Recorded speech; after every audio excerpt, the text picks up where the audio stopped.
Bueno, gracias por conectarse a todos y todas, aunque veo que falta alguna gente. Espero que la semana de desconexión haya sido realmente una semana de desconexión y se hayan podido desconectar y, no sé, correr por las montañas o lo que sea que hicieron para desconectarse. Este, Espero que Catalina no haya sido atacada por espectros de algún tipo, como hablamos en la última clase. Bromita. Bueno, hoy tenemos una clase que a mí me parece muy interesante porque vamos a hablar de la lectura de Louis Bourgeois y de la de Amartya Sen, ¿verdad? Tenemos dos animaciones hoy. ¿Me corrigen si no? Déjenme ver aquí.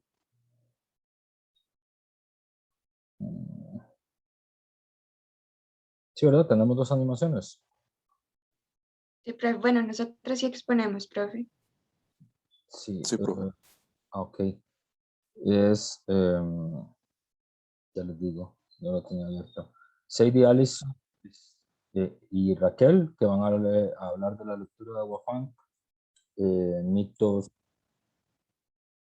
los mitos eruditos de la nueva doxa de la ley y el orden, que es, aquí ya estamos hablando de otra sección, ¿verdad? Porque, digamos, las secciones anteriores, para que vean cuál es como la coherencia de la exposición, estuvimos hablando primero como de la política internacional, de la política de seguridad, ahora vamos a ver como la política de policía y justicia, que tiene que ver con un concepto que fue muy importante en América Latina, sigue siendo muy importante en América Latina, que es la idea de la cero tolerancia contra la delincuencia, ¿verdad?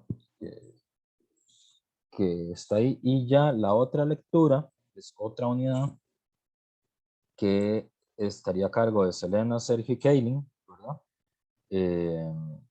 Que tiene que ver con ya la sección asociada a, digamos, a pobreza y a desarrollo humano. Vamos a ver el que se considera es el teórico de referencia, digamos, de la teoría del desarrollo humano, que es Amartya Sen. Dicho esto, primero vamos a hacer, como siempre, la comprensión de lectura, que la comprensión de lectura, por si acaso, es lo que, porque la vez pasada no la hicimos, es esta, ¿verdad?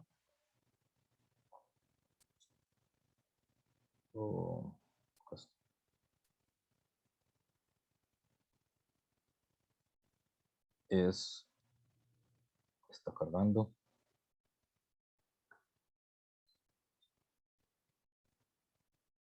No pueden ver nada. Segundo. Ya. Ahora sí. Esta lectura, que es una lectura del año 92. En realidad es solo la primera página. La otra es para que la tengan y porque la comprensión de lectura, bueno, no les voy a decir por qué. Se tienen que deducir. Pero es este artículo, es este artículo del 92 y el que vamos ¿verdad? Lo tienen, ¿verdad? Hagan así si los tienen. Profe, ¿en cuál semana está? Bueno, Aparece en la semana donde el profe habilitó subir el mapa conceptual, Ingrid. Gracias. no está en eso. Mucho gusto. Es la comprensión de lectura 7, es por la que vamos. Entonces, Profe, esa letra es demasiado pequeñita. sí, es demasiado pequeñita porque es una Sí. toma así, pero esa es la única de las pocas ventajas de esto, que la pueden ampliar. A hacerle zoom. ¿Sí? Sí, una que es toda pepiriciega, profe. Sí, yo siento, no creas que soy insensible al tema, yo tengo una miopía muy intensa que no se detiene además, empeora todos los años. Entonces comprendo el problema de que la gente no entienda que no puede hacer letra pequeñita, pero eso se le puede hacer zoom in. Entonces ya lo pueden leer. O sea, no lo tienen que leer así como está en la pantalla.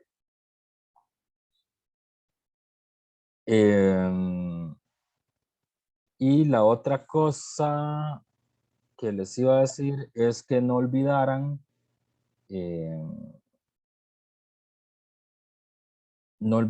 ver la conferencia de ayer, ¿verdad? Porque estaba puesta en la clase de mediación virtual, porque,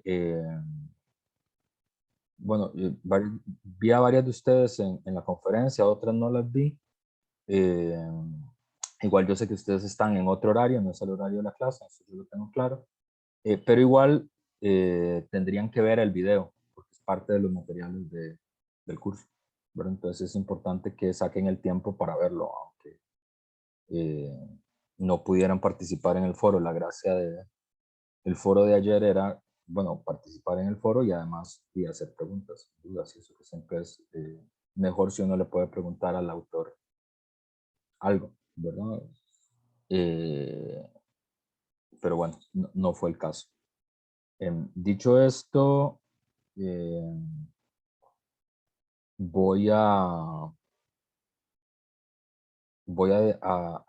dividirlas.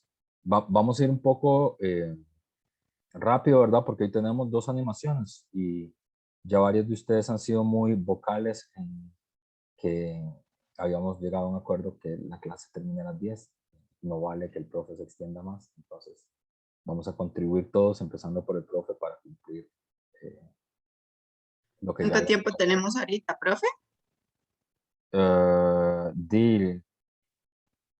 Les voy a dar 30 minutos, porque es un artículo de periódico, se lee rápido, pero digamos, pasen, no hagan los clásicos rituales de, hola, ¿cómo vas? ¿Cómo estuvo las vacaciones? ¿Qué tal todo? ¿Ya viste la nueva serie? Todo eso lo hacen después, ¿verdad? Entonces ahora directo a la lectura. Estamos un poco contra el tiempo y yo de verdad no quiero como que, de hecho, el último grupo, el de Cele y Sergio, que son los que exponen de último, se queden como muy apretados de tiempo. Entonces, vamos a hacer esto ya sin punto. Y el grupo, vamos de atrás para adelante. El grupo de Catherine, Melissa, Selena, Steven. Idea principal.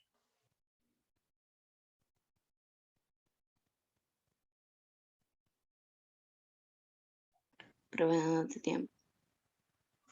¿Se lo leyeron? Sí, Bueno, apenas nos dio tiempo de leerlo. bueno, entonces vamos así a bocajarro. La idea principal.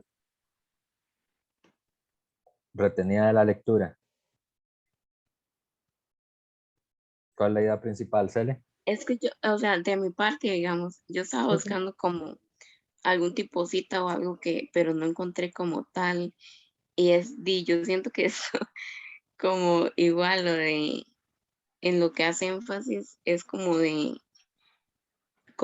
igualmente como de ese tipo, supuestamente de concierto diabólico que están haciendo, pero que se da como eso mismo de que hay incluso personas que, digamos, participantes, que eran como hijos de ciertas personas digamos, como de rangos altos o algo así, que inclusive estaban como, obviamente, llamando a la fiscalía y a todo, como para que soltaran como dice ahí, a los retoñitos y así. Entonces yo agarré como, bueno, como medio, di que como la idea principal era como tipo esa rebeldía que decían ellos, pero totalmente diferente, o sea, en la forma que se expresaban, yo nunca he visto un periódico así. Entonces sí, como no sé, estoy muy confundida, profe. Bueno, muy buena, ¿cómo se dice? Material de intervención lo que hace Cele, pero mal porque la pregunta es, ¿cuál es la idea principal? Todavía no estamos en las reacciones, luego hablamos de las reacciones. ¿Cuál es la idea principal, verdad? Que ustedes tendrían que haberla retenido. Aunque no hayan terminado el ejercicio, lo pueden terminar ahora más tarde, pero, o sea, si yo le pregunto, ¿de qué trata el artículo? La idea principal, así, a bocajarro, a Kaylin, Leslie, Mariani, Raquel y Valeria. A bocajarro. ¿De qué trata el artículo? Bueno, profe, a nosotras tampoco nos dio mucho tiempo de comentar, pero, bueno, nosotras creemos que la idea principal está como al inicio cuando dice que los ministros de Seguridad Pública y de Gobernación remitieron a los tribunales de justicia respectivos un total de 34 jovenzuelos que bajo los efectos de las drogas participaron en un pseudoconcierto diabólico, efectuando en unas bodegas ubicadas a unos 500 metros de las referidas carreteras, yo creo que es ahí. Muy bien, Raquel, ¿verdad? Entonces, sin discutir si esa es o no la idea principal, esta parte lo que estamos preguntando es este ejercicio que ya les he dicho que es muy importante. Cele dijo una cosa que está muy bien, que es, yo nunca había visto un artículo referirse así. Retengamos eso que dijo Cele, pero para más tarde, ¿verdad? Ahora Raquel dice, el punto es que hubo un concierto donde pasaron 34 jovenzuelos, ¿verdad? Dice Raquel. Ok. Y Raquel, Kaylin, Leslie, Mariana, Valeria. Gretel, Jay, Kaylin, Cata, María Catarina y Raquel. Profe, nosotros pusimos lo mismo. El mismo. Ujú, El mismo punto. Ok, entonces aquí ujú. no hay polémica. No. Y, me faltan los otros grupos. No los logro ver aquí. El grupo 2, Alison, Hilary, Laura, María y Sergio. A bocajarro. Uy, Profe, hay una nosotros abeja. pusimos, Perdón, es que hay una abeja. Disculpe, María. nosotros, no, nosotros pusimos que digamos que se da una criminalización y estigmatización como de lo diferente, digamos. Bueno, pero eso está bien, pero eso es como el análisis de la lectura y tendría que ver más con la pregunta 2, ¿verdad? Como Ujú. para la relación con el curso. Ingrid, Marisol, Nicole y Yariela, que pusieron de idea principal. Ya vamos a entrar con la relación con el curso. No es que está mal. Bueno, ya ustedes saben un Bueno, poco para qué sirve esta dinámica.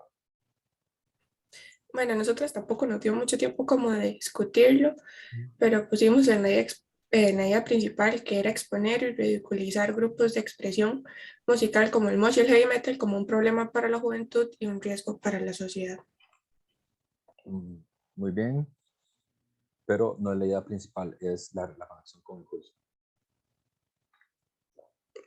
Aunque podría ser la idea principal también, pero el problema de la forma en la que lo presentaron, tanto Yariela, el grupo de Yariela, como el grupo de María, es que ya están metiendo, ahí está activado su cerebro de estudiante de cuarto año de trabajo social, ¿verdad? Ya están actuando sobre el texto, ¿verdad? Yo creo que en la primera parte del ejercicio es efectivamente como el grupo de Cata y Raquel dijeron, en la idea principal del texto, porque yo les estoy preguntando qué opinan del texto, si les parece bien el texto, si las dejó choqueadas el texto, si ustedes creen que ese texto no debería ser permitido de publicar, es otra historia, sino cuál es la idea principal de ese texto. La idea principal del texto es el Ministerio de Seguridad Pública y Gobernación remitieron a los tribunales de justicia un respectivo total de 34 jóvenes. O sea, el texto, si yo les pregunto de qué trata, es que hubo un concierto y detuvieron a 34 jóvenes.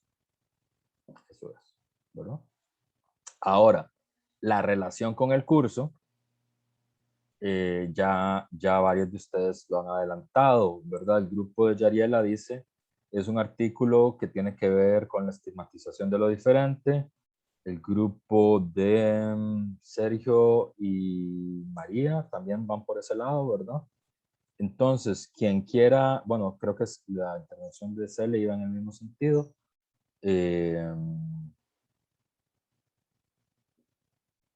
¿Qué tiene que ver ese artículo con el curso? Sobre todo con la lectura que vamos a discutir inmediatamente después de esto. ¿Alguien quiere saltar al foro? Profe, Adelante, Ingrid. es que, bueno, estábamos hablando así brevemente, ¿verdad? Y básicamente es como usar la ideología religiosa y el término de satanizar para imponer que eso está mal, digamos. Es como usar una ideología para castigar moralmente a los jóvenes y al mismo tiempo, digamos, para tratar de imponer qué es lo que está bien y qué es lo que está mal. Porque también hablaba en una parte que por qué desperdiciar el tiempo en esas cosas, digamos, que les queman las neuronas, o sea, básicamente en drogas y escuchar música que no es como la normalizada, en vez de jugar fútbol, digamos, que les aportaría más, también van metiendo como el nacionalismo de que el fútbol es lo único que importa en Costa Rica y que son unos satánicos y no hacen nada productivo por la sociedad. Muy bien. ¿Alguien más quiere saltar a la cancha?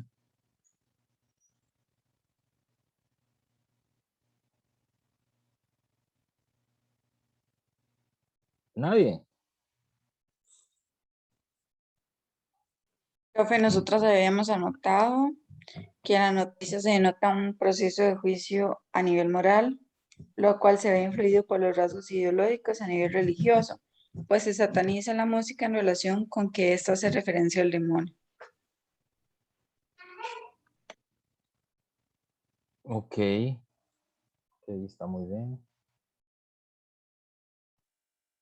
El grupo que le va a tocar animar, de las personas que le va a tocar animar ahora, Sadie, Alison, Raquel, ¿quieren decir algo al respecto de esta lectura?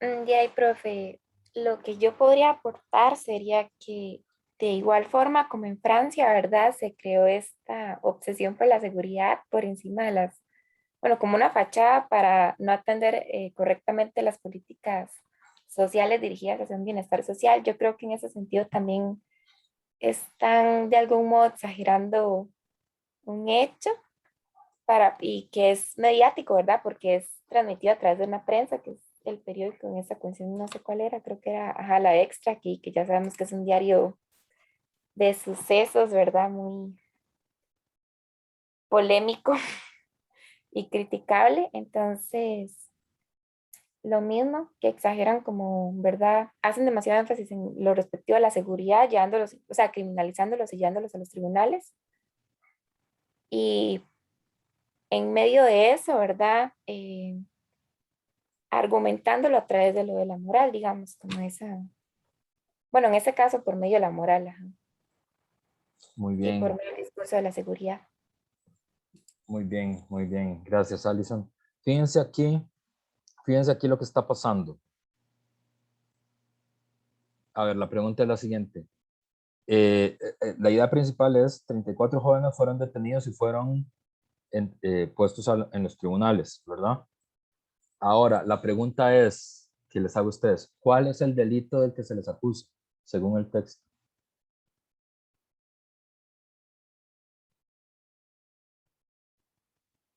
¿Cuál es el delito? Serían dos, ¿no? ¿Cuál, Ingrid? Sí, yo creo que tal vez atentar contra la moral religiosa, escuchando música para imbéciles, como decía eso, que hablan como contra Dios, y al mismo tiempo utilizar drogas para, digamos, hacer los rituales de la música. Hillary dice practicar satanismo. ¿Cuál es el delito del que se les acusa? Sí, profe, ahí bueno, en la nota decía como que todo culto que fuera contra las buenas costumbres o la moral, no debía permitirse, entonces creo que va por ahí. Claro. ¿Cuál es el problema de eso? ¿Cuál es el problema de esa acusación? ¿Cuál sería el problema de acusar a alguien de practicar satanismo o de practicar una religión contraria a las buenas costumbres, como dice Raquel? Bueno, Raquel citando al periódico. ¿No les parece? Hay una cosa aquí que se está traslapando.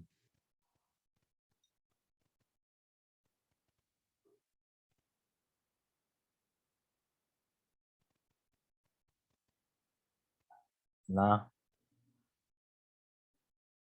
Una pregunta es, a ver, vamos a hacer otra pregunta diferente, que cambiando absolutamente de tema, que es, ¿alguien de ustedes conoce la leyenda de La Llorona? Sí, ¿De qué trata? Alguien que me la cuente así rapidísimo, versión súper rápida.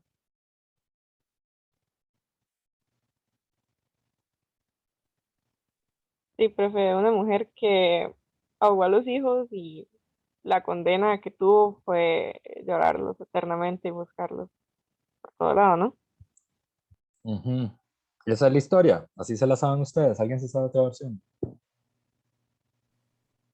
Profe, yo lo que recuerdo de La Llorona, o al menos como me la contaban mi papá, era que era una mujer, digamos, fue una madre soltera que tuvo un hijo que cuando el papá se dio cuenta, digamos, el abuelo de la criatura, le dijo que dijera quién era, digamos, quién era el padre, y ella nunca quiso decirlo. Entonces, cuando el bebé nació, ella se sintió como tanto remordimiento y tanta culpa de no saber qué hacer, digamos, que ella llegó a un río y que lo que llegó fue como a bañar al niño, digamos, y terminó ahogándolo ahí. Y después, por haber cometido semejante acto, entonces ella deambulaba por los ríos buscando el hijo que había perdido. Quedó como condenada, digamos así, y entonces ella andaba por los ríos y de hecho mis papás siempre me decía, cuando íbamos a algo cerca de alguna quebrada o algo, decía, tenga cuidado porque le va a salir la llorona", y dice, por ahí debe andar buscando y como lo que busca es un hijo es capaz que se la roba a usted. Así me vacilaba siempre. Muchas gracias, Mariluz. Como se nota, ya estamos en la sesión de octubre. Esta clase es a propósito, porque faltan 10 días para Halloween. El profesor es muy fan de celebrar Halloween, así que así vamos a empezar hoy. Deberíamos hacer una clase sobre eso. Es verdad que soy muy fan de celebrar Halloween. Aquí, como siempre, en esta clase, había una clase paralela aquí que no había visto, que Georgette dice, el problema es que es subjetivo, Sergio dice que se salta las libertades individuales, y se le pregunta, ¿hay una ley como tal que permite eso? Muy bien, pero ahorita vamos a regresar porque en este momento estamos hablando de La Llorona. Tenemos la versión de Ingrid, tenemos la versión de Mariluz. ¿Alguien más? Esas son las dos versiones que hay. ¿Alguien más quiere compartir la versión que le contaron? ¿A ustedes ya no les cuentan leyendas? ¿De qué, profe? De La Llorona. Esas son las versiones que ustedes conocen. O sea, la de Profe, la Ingrid. última tengo una leyenda, fue cuando estaba en sexto de la escuela. ¿Cómo?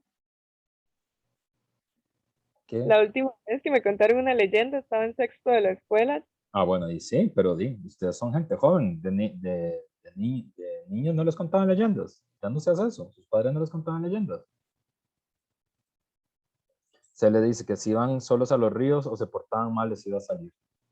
A mí me contaron la de los duendes, profe, y eso me traumatizó. Me asustaba demasiado.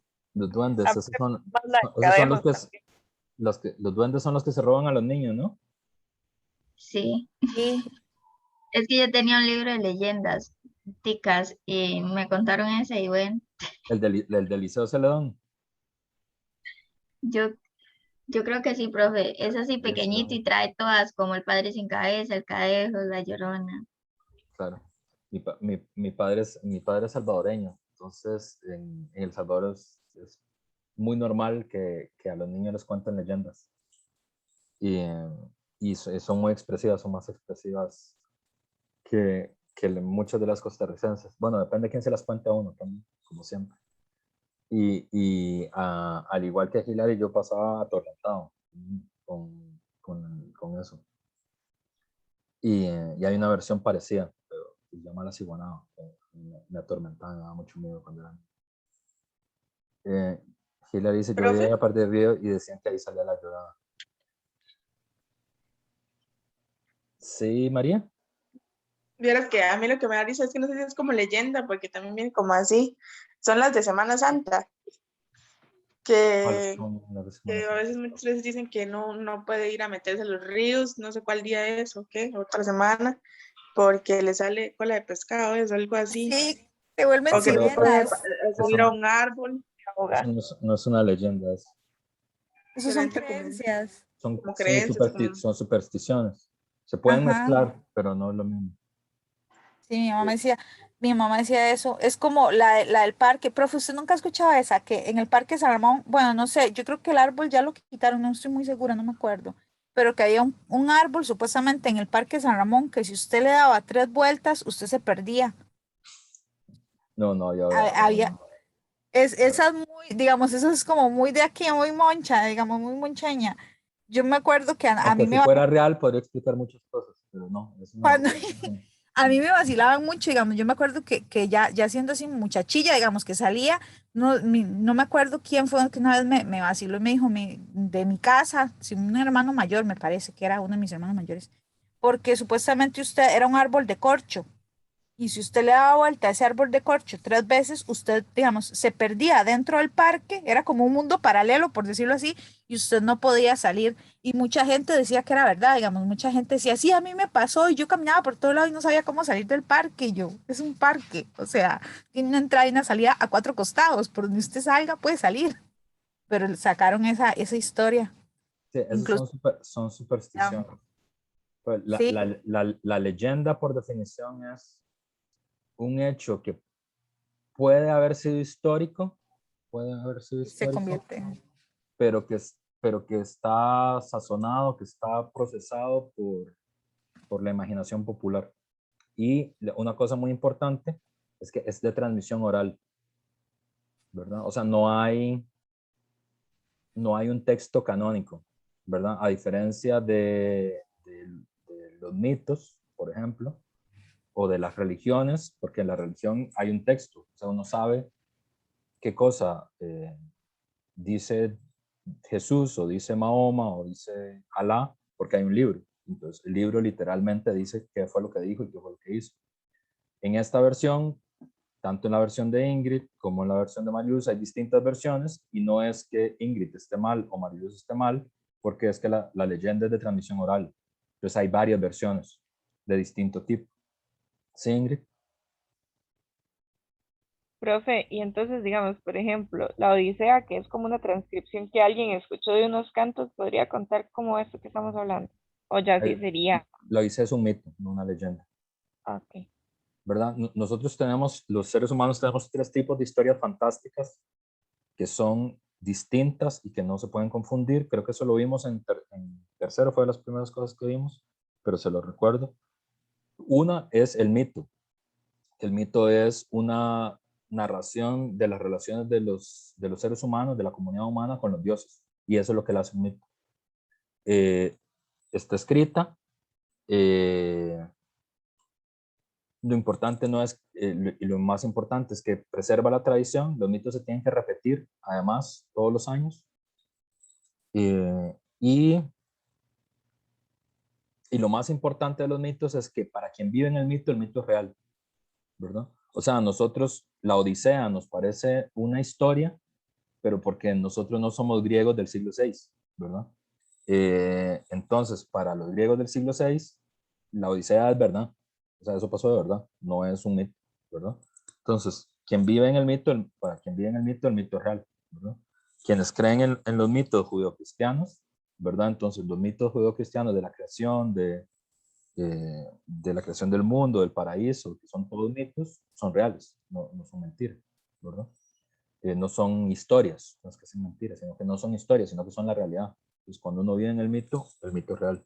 La leyenda es diferente al mito, que es de lo que estamos hablando, porque la leyenda puede haber sido histórica, muy probablemente narra un hecho histórico real, narra algo que pasó de verdad, o algo parecido, hay un hecho que se le puede, que atribuiblemente pudo haber pasado, pero ya la historia, digamos, no puede ser históricamente precisada, no hay, dice, claro, la leyenda es la historia de esta muchacha en esta comunidad, eso no se puede hacer, ¿verdad?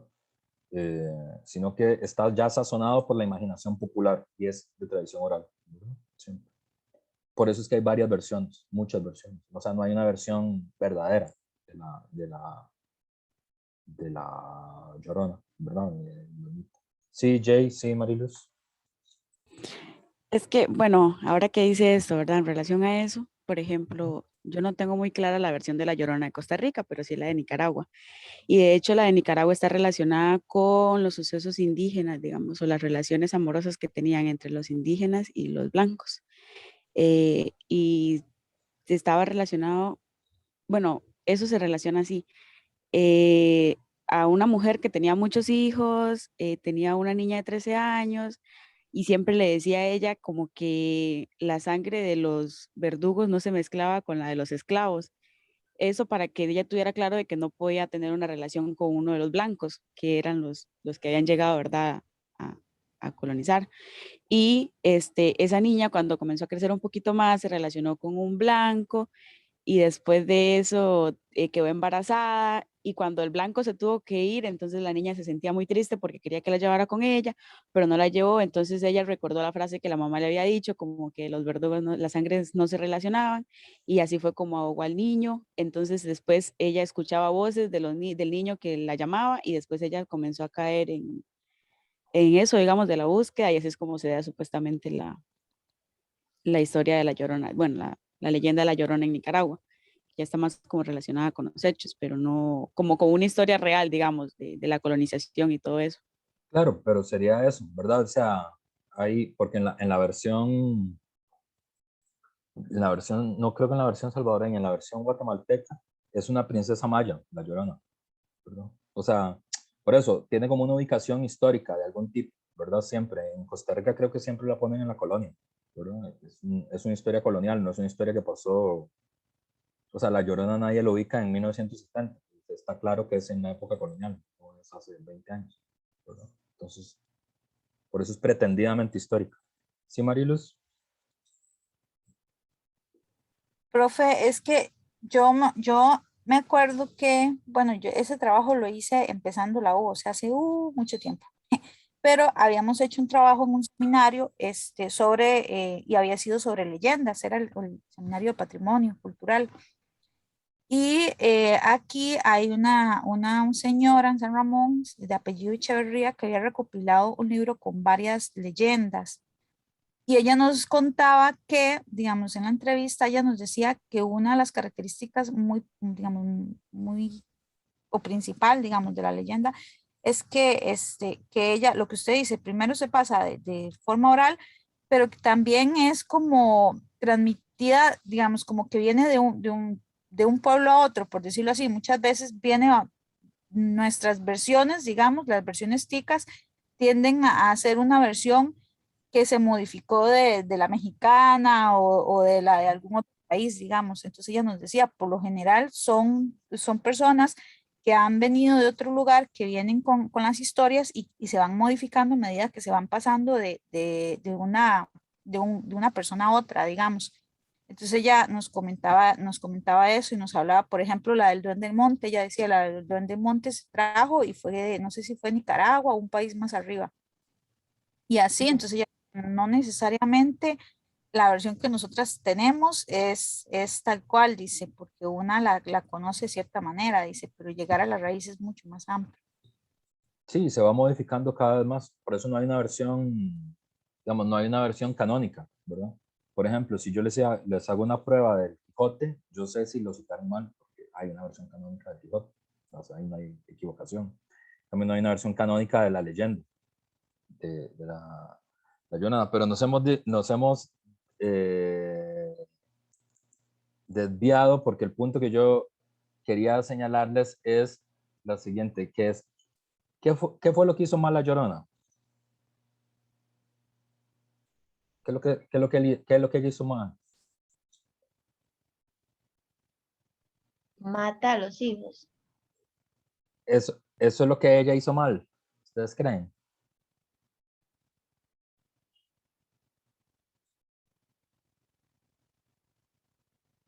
Desobedecer el orden. Bueno, sí, pero eso incluye a La Llorona y al que se salta la barda del estadio para ir a ver a Coldplay. Entonces, eso es muy abierto. ¿Qué es lo que hizo mal?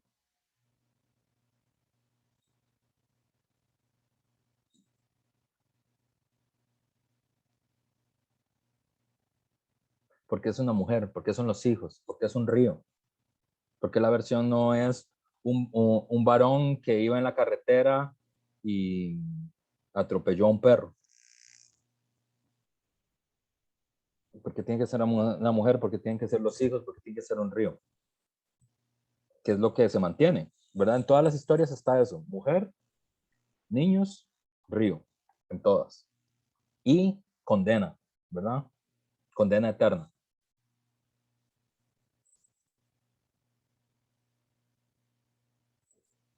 ¿Qué es lo que creen que está, para qué sirve? Bueno, Hillary lo dijo ahí de pasada, que ella veía, bueno, Mariluz también. ¿Para qué sirven las leyendas? Además de para darle miedo a los niños, ¿para qué sirve? Son un ejemplo, ¿no, profe? Es como para decirnos qué hacer y qué no hacer, cómo actuar. Claro, muy bien, muy bien, muy bien, muy bien. Las leyendas son la narración que sirve para explicar la moralidad de una comunidad y para explicar que esa moralidad es coactiva, que no es opcional, ¿verdad? Entonces, la diferencia, las leyendas se producen en sociedades elementales, no en sociedades modernas, en sociedades muy sencillas, sociedades que no se ha terminado de distinguir entre el derecho y la moralidad con claridad. Y aquí viene la conexión con la lectura que ustedes hicieron, y aquí viene la conexión con lo que preguntó Cele, y aquí viene la conexión con lo que va a explicar Alison y su grupo después, que es nosotros somos sociedades modernas.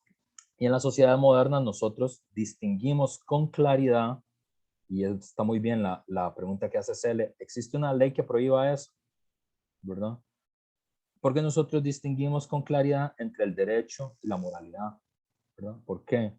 Porque la moralidad es privada y no es sancionada por la ley.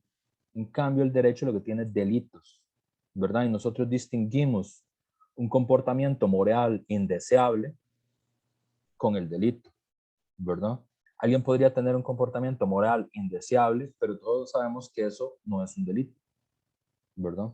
Por ejemplo, a nosotros nos podría parecer de mal gusto la música satánica, nos podría parecer estruendo, nos podría parecer ruido, nos podría parecer que, que solo alguien que no tenga ningún sentido del gusto oiría eso, todo eso está bien, pero no consideramos que eso sea un delito, ¿verdad? No consideramos que nadie debería ser castigado por tener mal gusto en la música, ¿verdad? O en las costumbres, ¿verdad? Porque eso está, o uno podría considerar que determinada persona se viste mal, se viste feo, no tiene sentido de la armonía para vestirse, que es lo que mi hija piensa de mí, por cierto. Pero eso no es motivo de castigo, ¿verdad? El castigo es porque usted comete un delito, ¿verdad? Pero las leyendas, que sobre todo nacen en sociedades muy sencillas, uno puede entender con claridad cómo la distinción entre la moralidad y el castigo penal todavía no está muy distinguido. Y por eso las historias son orales, porque van cambiando de pueblo en pueblo y van poniendo énfasis en una cosa y la otra. La leyenda de La Llorona, sobre todo, Hillary dice, lo que hizo mal fue matar a los niños, ¿verdad? En realidad ese es el castigo y por eso es condenada. Pero lo que hizo mal, que es lo que está en el elemento de todas las historias, es el adulterio. Ese es el elemento. Eso es, ese es el elemento que se castiga en todo lado, ¿verdad? Entonces, ¿qué es lo que la leyenda quiere transmitir? Hola, Pacaño. Estaba hablando de que vos crees que tengo mal sentido de la moda, pero bueno. Sí.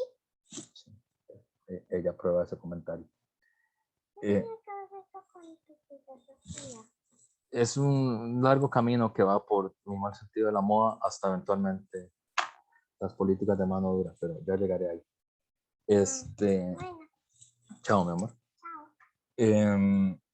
Entonces, fíjense, lo que se sanciona es el comportamiento adúltero de la mujer. Y sobre esa base, por ese comportamiento, es claro que la comunidad la condena moralmente, porque ese comportamiento, que es un comportamiento moral, la comunidad lo considera un delito, hay una presión social, la castiga, hay una incomprensión de un, en algunas versiones uno podría decir, claro, esto es la versión imaginaria de una comunidad que es incapaz de comprender los síndromes posparto, ¿verdad? La depresión posparto es una posibilidad también, ¿verdad? Racional, moderna. Pero ahí nosotros ya estaríamos distinguiendo, ¿verdad? La cosa es que en las leyendas, pero también en muchas historias de los pueblos y en algunas novelas, por ejemplo, si ustedes han leído Crónica de una muerte anunciada de Gabriel García Márquez, por ejemplo, que es una historia muy linda, que ocurre en un pueblo muy rural, también ahí describe estas dificultades, que es en las sociedades previas a las sociedades modernas, la distinción entre la moralidad y el derecho no está clara, porque no está escrita, ¿verdad? En la leyenda de la Llorona, como es oral, no está claro qué es lo que hizo, cómo lo hizo y con qué intención lo hizo, ¿verdad? Solo hay una condena general al comportamiento adúltero, ¿verdad? Pero eso no es un delito, ¿verdad? Es decir, uno puede creer que es un error, puede creer que está mal, ustedes pueden creer que eso no se debería hacer, o lo que sea, no sé. Yo creo que ustedes ya son como gente muy adulta, muy moderna, entonces es diferente la discusión, ¿verdad? Pero digamos, uno podría criticar, podría enfrentar, podría comentar, podría parecerle de mal gusto, podría parecerle insoportable determinadas decisiones afectivas de las personas o sexoafectivas de las personas, pero uno no cree que eso sea un delito, ¿verdad? No cree que alguien tendría que ser castigado por eso, ¿verdad? Y lo que acepta es lo que en las sociedades modernas se acepta que se puede hacer. Cuando uno tiene o se enfrenta a un comportamiento moral o a una costumbre que le parece indeseable, lo que hay es una presión social para que ese comportamiento cambie, ¿verdad? Pero uno sabe que no es un delito, ¿verdad? Entonces, ustedes pueden tener miles de ejemplos de comportamientos que a ustedes les parecen indeseables, moralmente indeseables, pero no son delitos, ¿verdad? Por ejemplo, les pongo un ejemplo de un comportamiento que es moralmente indeseable, pero no es un delito. Comer con la mano, por ejemplo. A ustedes les podría parecer desagradable, pero no es un delito, ¿verdad? Hablar con la boca llena. Hablar con la boca llena también, por ejemplo. Uno le podría parecer desagradable, pero uno no podría pedir que lo metan preso por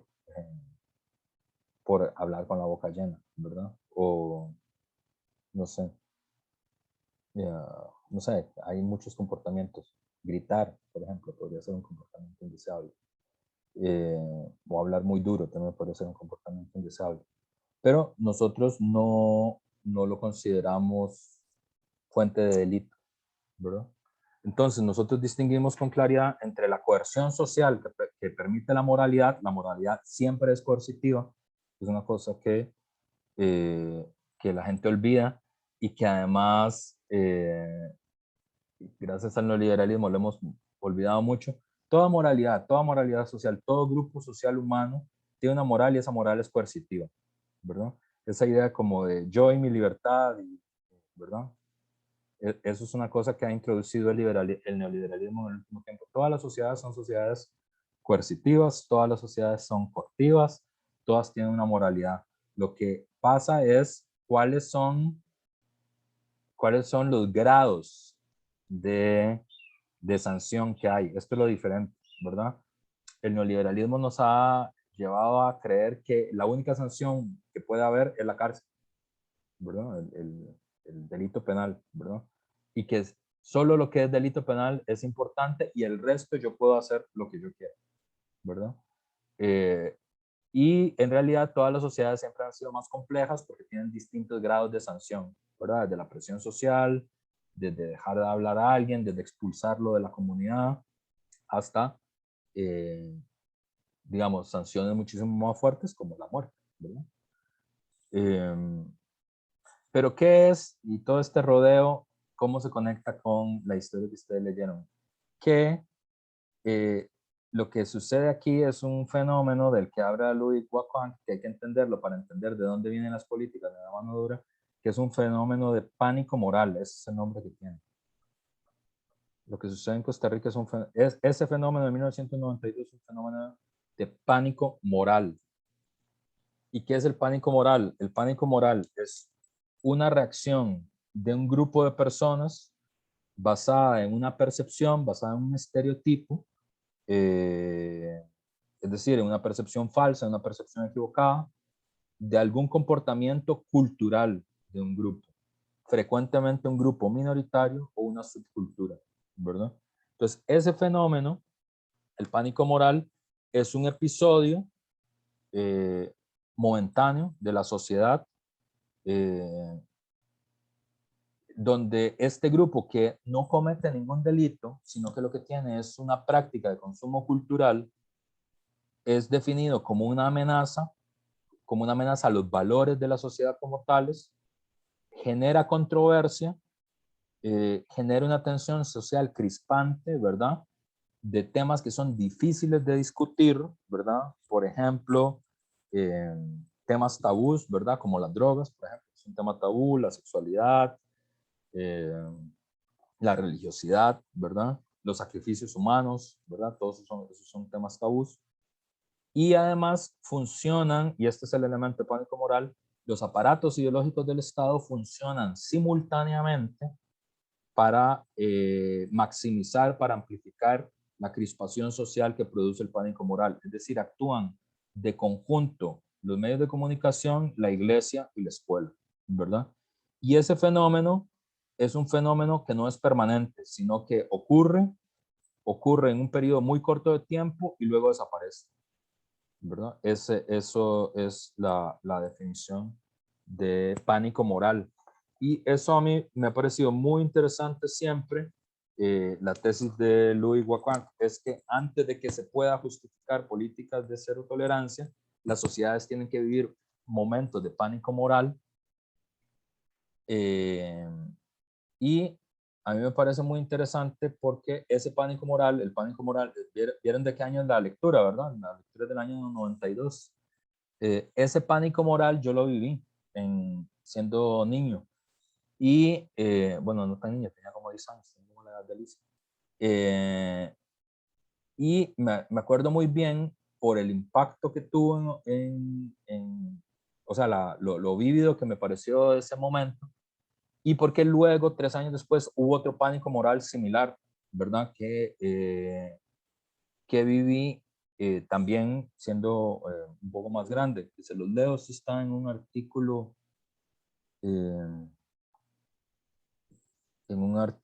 de el profesor Jorge Marchena Sanabria, que el artículo no tiene pierde, se llama Satanismo y eventos paranormales en el diario Extra durante la década de 1990.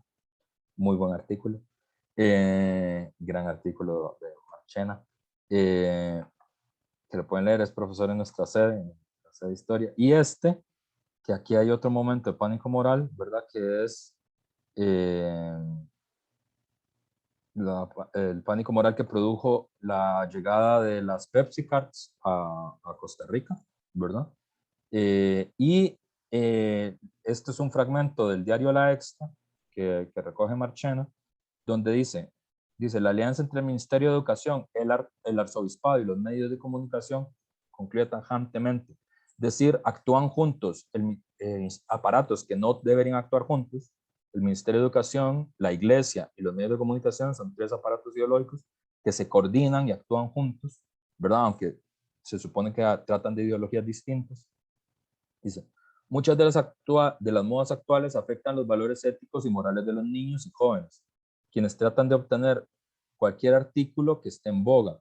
El caso más reciente fue denunciado por el ministro de Educación, Eduardo Dorian, quien mostró gran preocupación al conocer las Pepsi Cards, distribuidas por la famosa empresa Pepsi. Estas tarjetas contienen dibujos diabólicos y mensajes que van contra los más altos valores, expresó Dorian. Es una cita expresa del ministro de Educación del año 95, que luego dirigió la Caja y luego dirigió el ICE, es decir, es una de las personas políticas con más responsabilidades políticas que tuvo Costa Rica en los años 90. Pues se utilizan modelos de personajes que infringen la ley, raptan a las mujeres y, o se quieren fugar de sus hogares, mensajes que dicen, por ejemplo, que no debe hacerse la tarea. ¿Verdad? Entonces, hay que hacer la tarea? Tú siempre tienes que hacer la tarea. Hacer la tarea está bien. Debería, bueno, pero en este preciso momento tienes que ir a clases, no hay que hacer la tarea. Estas son las Pepsi Cards, que ustedes probablemente las conocen.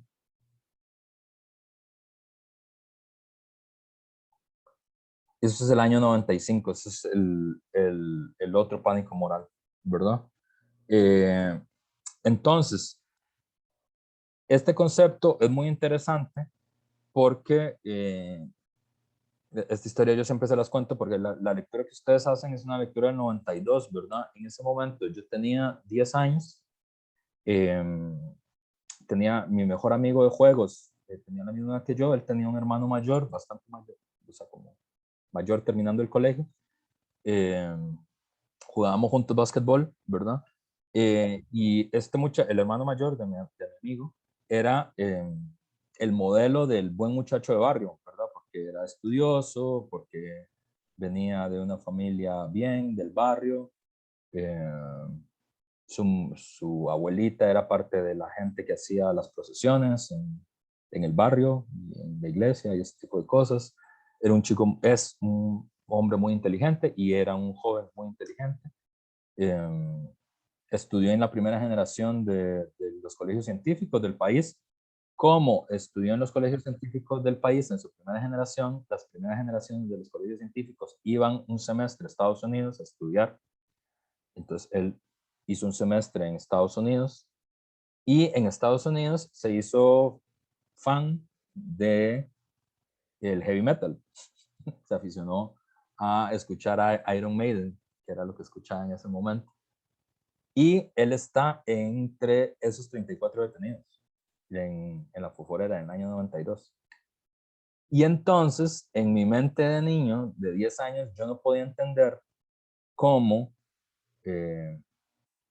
Fabián, que era el nombre del hermano mayor de mi amigo, había pasado de un día a otro de ser el muchacho ejemplar del barrio a ser el muchacho que toda la familia le decían que no podía ir a la casa de mi amigo, ¿verdad? Porque Fabián era satánico, ¿verdad? Con el respectivo aislamiento social, ¿verdad? Ese efecto duró poco, fue muy intenso, duró 2 o 3 semanas, pero se introdujo, digamos, ya este fenómeno, ¿verdad?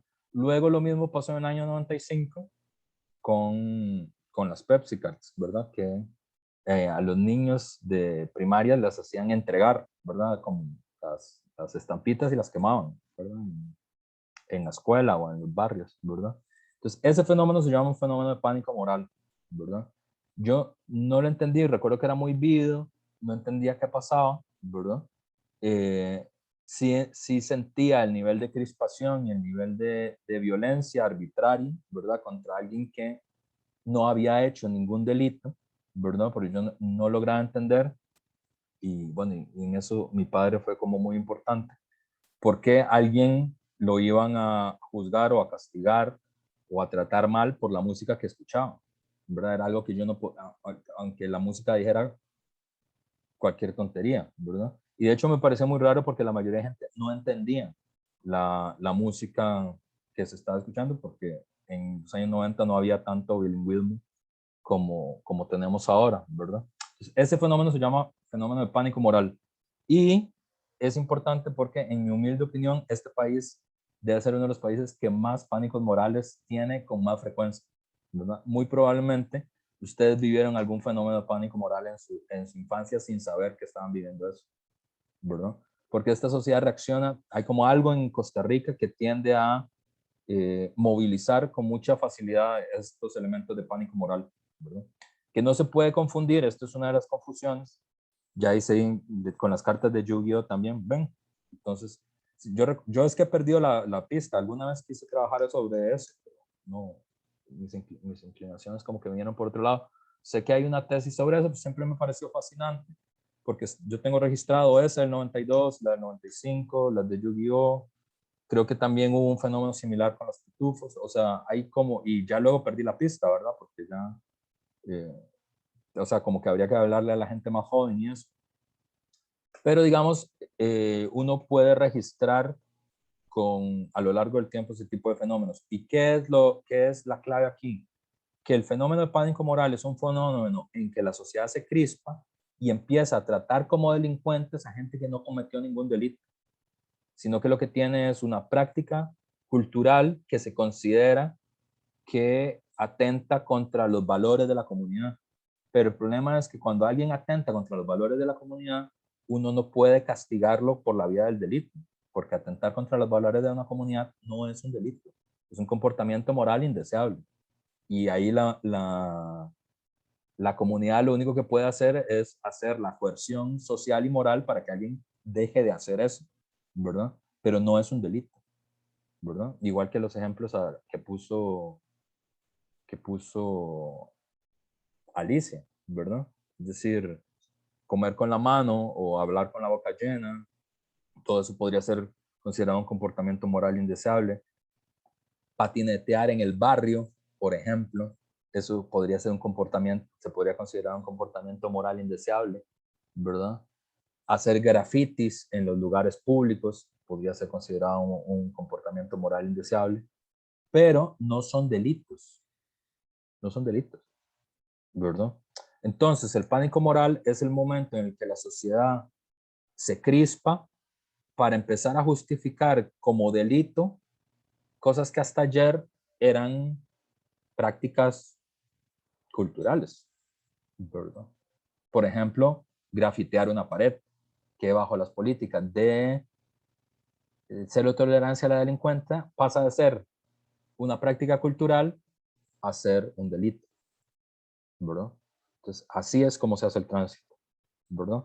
Entonces, ese concepto a mí me parece importante que lo entendieran y que además me parece que es muy útil para ustedes como trabajadoras sociales, para el trabajo que van a hacer, poder tener el concepto y poder darse cuenta cuando se está en presencia de un fenómeno de pánico moral. Dice Ingrid, incluso la forma de vestir es clave en los fenómenos de pánico moral, absolutamente clave, ¿verdad? Porque si ustedes leen las dos notas, la descripción que hacen de los jóvenes es que usan camisetas negras, ¿verdad? Pero usar camisetas negras no es un delito.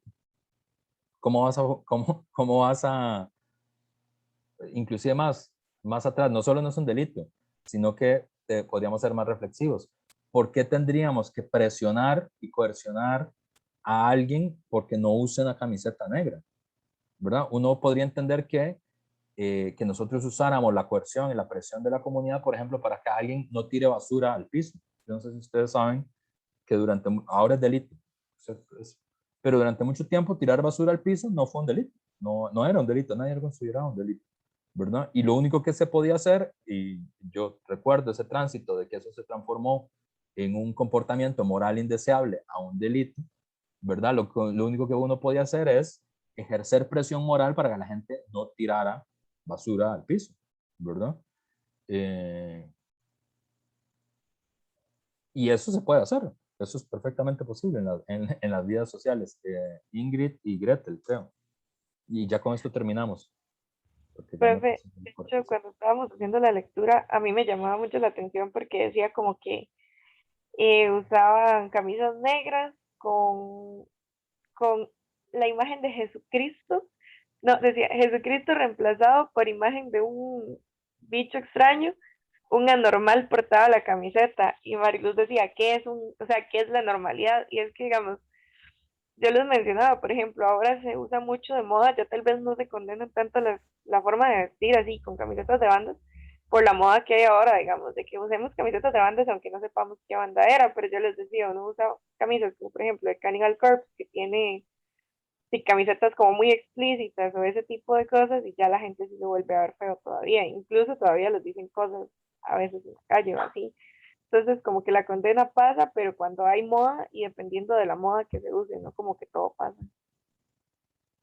Claro, pero digamos, ahí nuevamente, digamos, alguien podría considerar que usaras una camisa de Cannibal Corpse es de mal gusto, pero entonces ahí lo único que puede hacer es usar la presión moral para que vos lo dejes de hacer, ¿verdad? Y eso, y todas las sociedades lo tienen, ¿verdad? Lo que pasa es que no es delito, ¿verdad? No es delito. Y de hecho la camisa de la que hablan es una camisa de Guns N' Roses, de hecho, que es una banda, por cierto, no muy pesada, pero la que hacen referencia. Y lo de anormal es la forma en la que el diario La Extra en los años 90 se refería a las personas que que tienen síndrome de Down. Es la forma en la que en los años 90 se hablaba de las personas que tienen síndrome de Down. Para que vean cómo eran los años 90.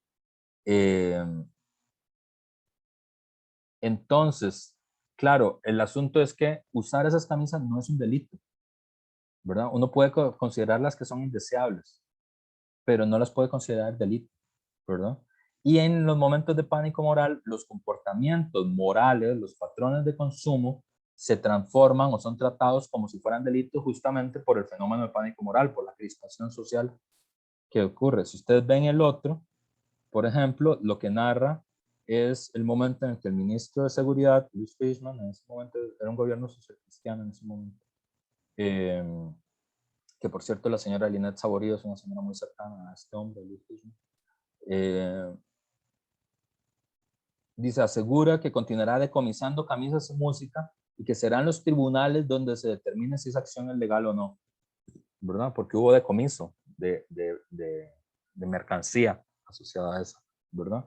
Entonces, en ese momento, durante el pánico moral, donde actuaron juntos el Ministerio de Educación, el Ministerio de Seguridad, la Iglesia, los medios de comunicación, todos actuaron juntos, la aportación de esas camisas o la escucha de esta música era considerada delito, ¿verdad? Porque, digamos, a uno le pueden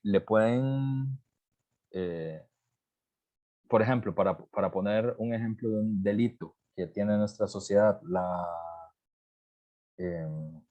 pornografía infantil, que es un delito, ¿verdad? Un delito muy penado, súper penado, y muy bien que esté muy penado, súper penado. Debería estar más penado, de hecho. Pero digamos, si alguien tiene un disco con eso es un delito. La gente el OIJ interviene, lo quita, lo arrebata, lo destruye las computadoras, ¿verdad? Eso es lo que significa que es un delito. O si fuera un delito bancario, por ejemplo, si alguien está usando su computador para intentar entrar a las cuentas de banco de otra persona y es un delito, el OIJ puede intervenir de hecho para quitarle la computadora a esa persona. Pero en este caso, vender música de Guns N' Roses o de Iron Maiden no es un delito. Puede ser considerado de mal gusto, pero no es un delito, ¿verdad? Y en este momento de la sociedad sí se trataba como delito. Eso es el fenómeno de pánico moral. Y es muy importante para entender por qué las sociedades aceptan políticas de cero tolerancia contra la delincuencia. Porque antes hay fenómenos de pánico moral que la justifican, ¿verdad? Por eso en el país cada algún tiempo hay fenómenos de pánico moral y luego momentos en los que las políticas de mano dura se vuelven muy populares, ¿verdad? Por ejemplo, la única presidenta que ha tenido Costa Rica, Laura Chinchilla, tenía dos eslogans, ¿verdad? El primero que usó es Adelante, ¿verdad? Que fue presidenta entre el año 2010 y el año 2014. Entonces, yo no sé si ustedes se acuerdan del gobierno de Laura Chinchilla, son gente muy joven. Pero puede ser que algunos de ustedes sí. pero el eslogan de Laura Chinchilla era adelante, y el otro que usó es firme y honesta, ¿verdad? Y ese firme, ¿era firme con qué? Firme con la delincuencia, ¿verdad? No era firme con, no era que la señora pasaba firme todo el rato y no se sentaba nunca. Firme quiere decir firme con la delincuencia, lo que significa firme y honesta, ¿verdad? Pero bueno, vamos a hablar de eso en la segunda parte de la clase cuando oigamos la animación. Vamos a oír las dos animaciones juntas, entonces les voy a hacer un corte, que me pasé un poco, 8:30. Espero que nadie haya tenido un bajonazo de azúcar, pero bueno, hay que explicar esto. Y bueno, y nos desviamos en la conversación hacia otro lado. Entonces, 8:30, nos vemos a las 8:45 y escuchamos la animación sobre los mitos eruditos de la nueva doxa de la ley y el orden. Entonces, nos vemos en 15 minutos. Bueno, veámonos en 20 minutos mejor, para que les dé tiempo. Veámonos a las 8:50, para que no tengan que comer muy rápido. Entonces, a las 8:50 nos vemos. Bueno, vamos a escuchar las dos animaciones juntas y luego hacemos un pequeño cierre. Entonces, Sadie, Alison, Raquel van a hablar de la lectura de Louis Wacquant, los mitos eruditos de la nueva doxa de la ley y el orden. Y sí les iba a pedir que porfa hagamos un esfuerzo para ceñirnos al tiempo, ¿verdad? De la animación, porque estamos un poco contra el tiempo. ¿A quién le doy la A mí, profe. Si me hace el favor. Claro, pues nada más. Adelante, Alison. Ok, vamos a ver.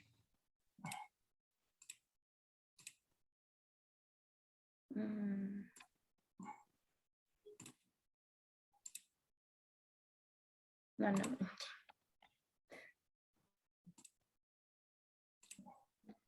¿Ya se ve? Sí, se ve. Ok, sí. Entonces. Bueno, buenos días. A nuestro grupo le tocó exponer la lectura titulada Los mitos eruditos de la nueva doxa de la ley y el orden, de Louis Wacquant, del 2006. Y somos Raquel Soto, Alison Esquivel y yo, Sadie Estrella.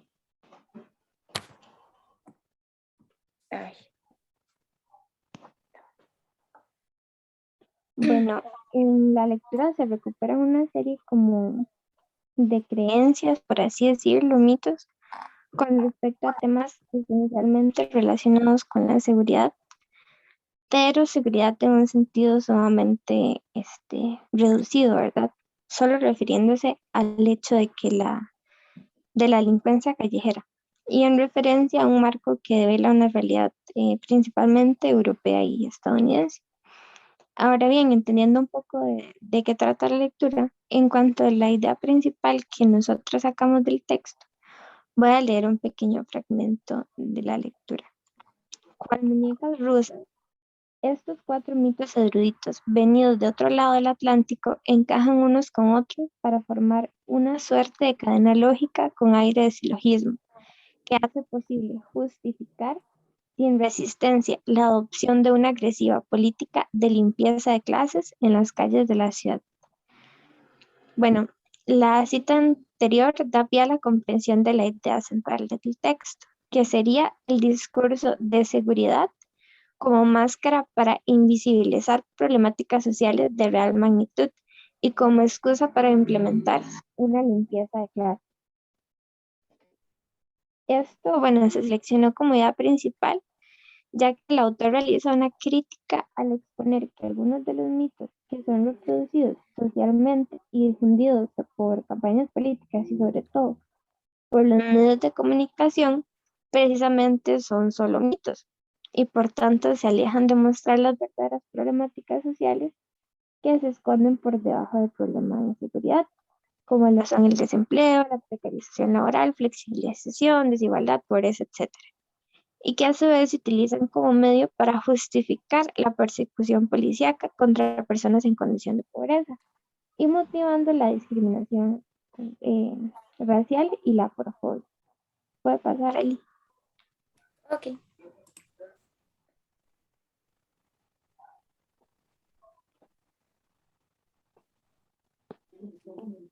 Bueno, en cuanto a las otras ideas principales desarrolladas en el texto, primeramente está que Estados Unidos ya no es súper delictivo, Francia sí. Eso es como el primer mito que el autor expone y lo que hace es mencionar que desde la llegada de la tolerancia cero, Estados Unidos bajó drásticamente su nivel de delincuencia, mientras que Francia está infestada por el delito porque cometió el error de no adoptar los mismos cambios policíacos, arrojando estadísticas para validar estas acciones sin tomar en consideración que otros países que no hicieron ningún cambio a nivel policial tuvieron los mismos resultados. Entonces aquí está como, bueno, la idea de que todos los países debían hacer lo mismo que Estados Unidos, porque si no están condenados. Luego está el delito que se desvaneció por obra de la policía. Entonces, el mito dice que las innovaciones políticas de la policía implementadas en Estados Unidos en teoría disminuyeron la problemática de la delincuencia. Sin embargo, la policía no desempeñó el rol clave y determinante que le asignan los partidarios de la administración penal de la inseguridad social. Resulta que lo que hay en común con varios países que hizo que se disminuyera la delincuencia durante estos años es una notoria baja del desempleo.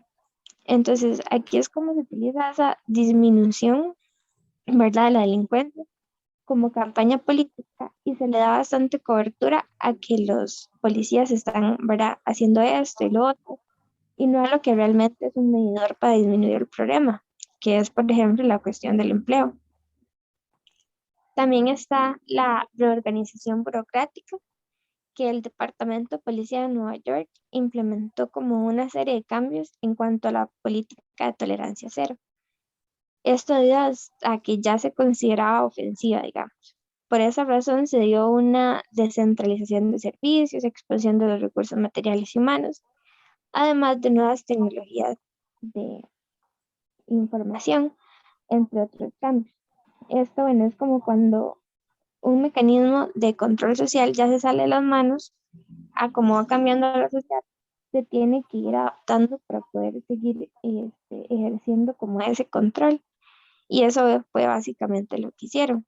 Y de nuevo se dice que supuestamente esta mutación burocrática tuvo un pronunciado impacto sobre el delito, pero hasta ahora nadie ha podido demostrar eso. Y por último está la teoría de las ventanas rotas.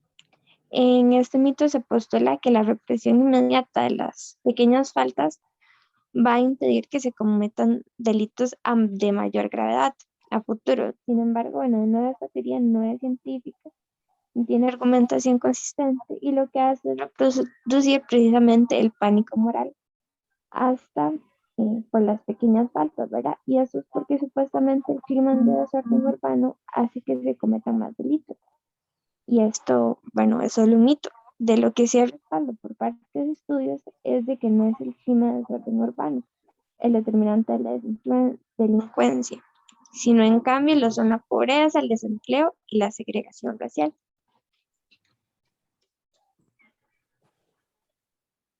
Listo, la puedo pasar. Ok.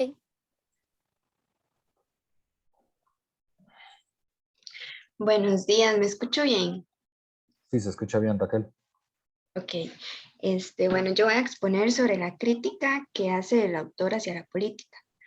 Bueno, nosotros creemos que el autor hace una crítica a la política de seguridad que los estados europeos trataron de copiar de los Estados Unidos. Esto porque en el texto menciona, son 4 proposiciones y que los Estados Unidos apoyan o realzan para controlar la inseguridad en las calles.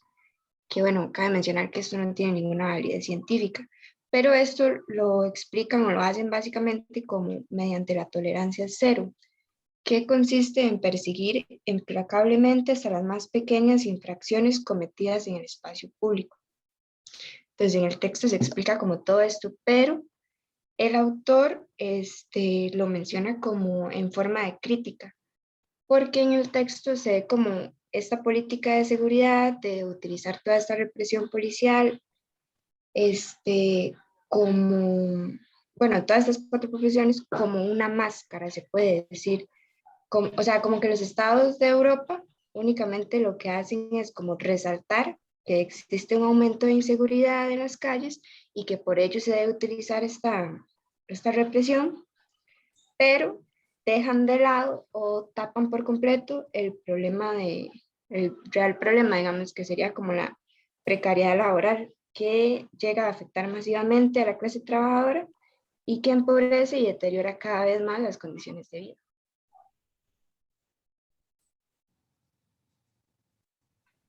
¿La paso? Sí. Ok, bueno, entonces, igual, buenos días. La reflexión que nosotros hicimos entonces en torno a esta, ¿hay alguien a decir algo? Bueno, en torno a esta lectura, ¿verdad? Para poder ver de manera crítica los rasgos ideológicos presentes en las políticas sociales. Lo primero que nosotras denotamos fue que, ¿verdad? Esta crítica que se hacía justamente a la política de seguridad permite ver cómo se inmiscuyen discursos seguritos